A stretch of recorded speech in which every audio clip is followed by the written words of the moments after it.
The Scream franchise has undeniably carved its place in horror history with its meta-slasher brilliance, unforgettable characters, and cultural impact that's hard to ignore.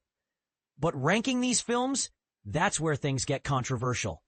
From the groundbreaking original to the latest installment, each entry brings something unique and divisive to the table. So let's dive into the Scream movies ranked from worst to best. And trust me, this is the part most people miss when they talk about these films. 6. Scream 3, 2000. The black sheep of the family. Scream 3 often gets a bad rap, and while it's fair to call it the weakest link, it's not without its charm.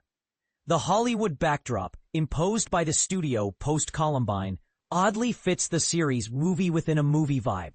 Sure, the killer's identity feels mishandled, and the ghost mom subplot is a head-scratcher. Plus, the Jay and Silent Bob cameos, let's just say they're not exactly seamless. But here's the thing. Neve Campbell, Courtney Cox, and David Arquette return as Sidney, Gale, and Dewey, and their chemistry is undeniable. Even if the film stumbles, it tries to tie everything together, and that effort deserves a nod. 5. Scream 2, 1997. But here's where it gets controversial. Placing Scream 2 this low might raise eyebrows, but hear me out. This isn't a bad film by any stretch. It's just a testament to how strong the franchise is. Released less than a year after the original, it's a miracle it holds up so well. The tension in the scene where Sidney and Hallie, Elise Neal, navigate Ghostface's seemingly unconscious body, masterful. And the way it subverts expectations from the first film, pure genius. Yet compared to its peers, it feels just a notch below. Bold question. Is Scream 2 underrated or overrated? Let's debate in the comments. 4. Scream 4, 2011. The Scream series was ahead of its time, blending old and new characters in a way that feels like a precursor to today's requels. Scream 4 does this masterfully. Though it's not without flaws, the opening is weak, and the soap opera-esque lighting feels out of place in a horror film. And this is the part most people miss.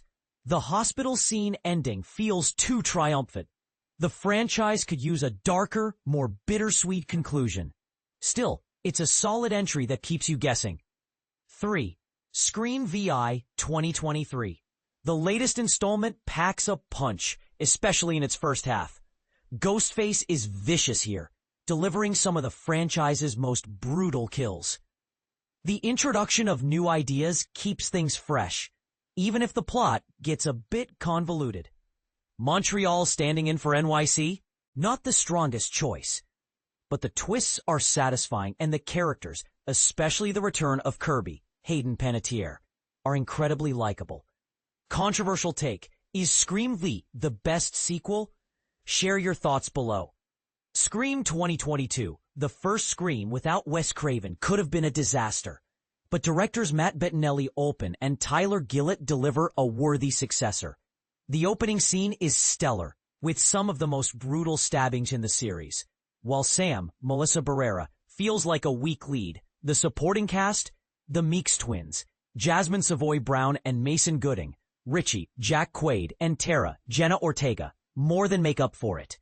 Tara, in particular, is a standout, channeling Sidney Prescott's empowerment. The legacy characters are used perfectly, though here's a thought. Could the body count have been higher? Old question. Does this film deserve the top spot? 1. Scream, 1996. Was there ever any doubt? The original Scream revolutionized horror, deconstructing the genre while delivering one of the greatest twists in cinema history. Randy Meeks, Janie Kennedy, is the quintessential horror fan, and his monologues are iconic. The third act is a blockbuster masterpiece, cementing its place as the undisputed number one. Controversial take? Can any sequel ever surpass the original? Let's discuss. So how would you rank the Scream series? And more importantly, what's your favorite scary movie? Drop your thoughts in the comments. Let's keep the debate alive.